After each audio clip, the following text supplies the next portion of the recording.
Gara-gara buku kakak.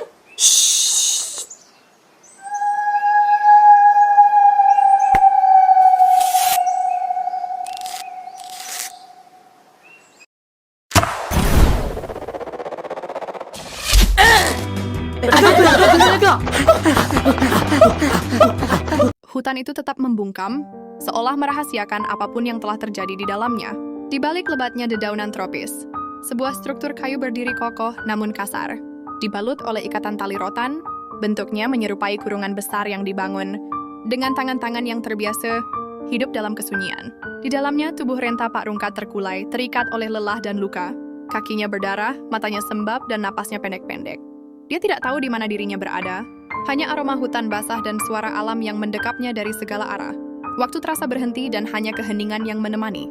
Sementara itu, jauh dari tempat kurungan itu, langkah kaki Bang Topan dan kawan-kawan terus menjejak bumi liar yang belum tersentuh peradaban.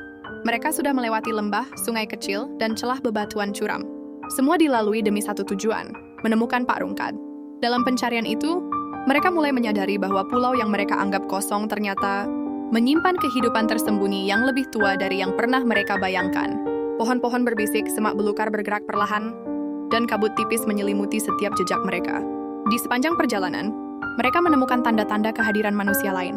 Abu sisa perapian yang masih hangat, jejak kaki yang menancap jelas di lumpur, dan ranting-ranting yang dipatahkan dengan pola tertentu. Itu bukan ulah hewan. Tidak mungkin. Semua itu adalah bukti nyata bahwa ada kelompok lain di pulau ini. Mereka tidak sendiri. Mereka sadar bahwa yang mereka hadapi bukan hanya medan alam, tetapi sesuatu yang lebih berbahaya, manusia yang tersembunyi. Pak Rungkat yang terkurung di tengah kampung. Suku itu tidak tahu apa motif sebenarnya. Ia hanya tahu bahwa dirinya diawasi siang dan malam oleh mata-mata tajam dan penuh curiga. Suku itu tak banyak berbicara, namun sorot mata mereka mengandung sejarah dan trauma. Mereka menjaga Pak Rungkat bukan sekadar sebagai tahanan, tapi seolah menjaga pusaka yang tak boleh disentuh sembarang orang. Gerak-geriknya dipantau, bahkan embusan napasnya seperti diperhatikan. Di tengah malam, hutan berubah menjadi tempat yang jauh lebih mencekam. Kabut turun lebih tebal, dan suara alam berubah menjadi nada rendah yang berat. Di kejauhan terdengar teriakan samar, seperti panggilan dari roh-roh penjaga pulau. Bang Topan dan rombongannya berkemah di sela bebatuan, mencoba bertahan dari hawa dingin dan rasa takut yang mulai menyusup diam-diam.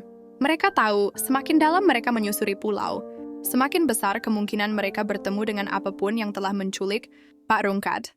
Di sisi lain, para anggota suku perlahan mulai melakukan persiapan.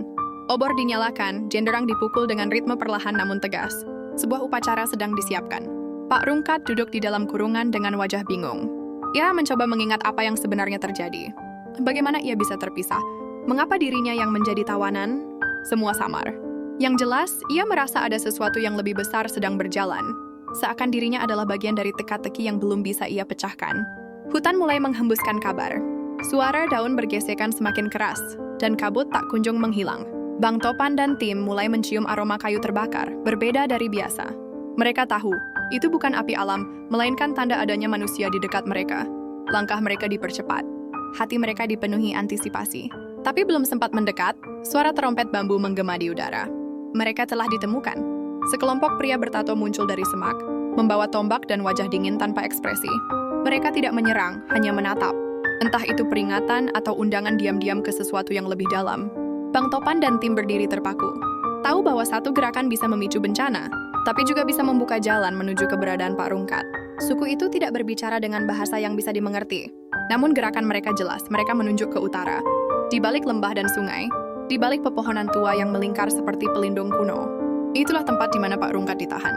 Itulah tempat di mana semua misteri pulau ini mengendap, menunggu untuk ditemukan, atau untuk meledak menjadi kenyataan yang tak bisa ditarik kembali. Waktu terus bergulir. Langit mulai menghitam. Bintang-bintang mulai bermunculan, namun cahayanya tak mampu menembus pekatnya rasa cemas. Di kejauhan, suara-suara ritual mulai terdengar. Suara trompet bambu, pukulan kayu, dan lantunan nada yang asing bergema seperti mantra. Pak Rungkat menatap ke langit dari balik celah kayu. Ia tahu malam itu bukan malam biasa. Malam itu adalah malam penentuan. Bang Topan, Dot, Robi, dan Yot tahu bahwa mereka harus cepat. Jika tidak, mungkin yang akan mereka temukan bukanlah Pak Rungkat dalam keadaan hidup, melainkan sesuatu yang lain. Misi penyelamatan berubah menjadi perlombaan melawan waktu.